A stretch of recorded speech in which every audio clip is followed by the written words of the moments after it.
Okay, today we're going to talk about creating a bit.ly link. This shortens your URL to make it really small, and you can also check on who's clicked it and whatnot, so it's really neat.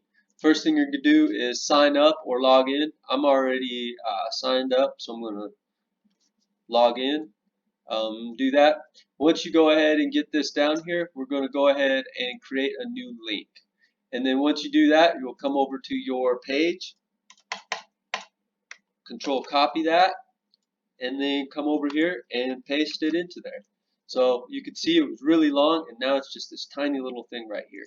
We're going to go ahead and name this Brent T, and just for whatnot, and we'll go ahead and save it.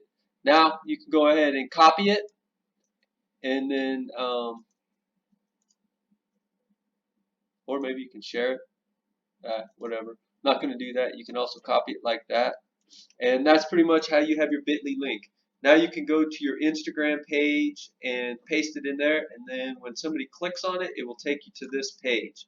You can also then come down here and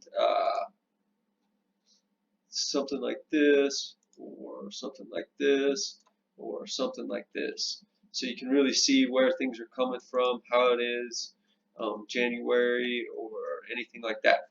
All right, thanks a lot.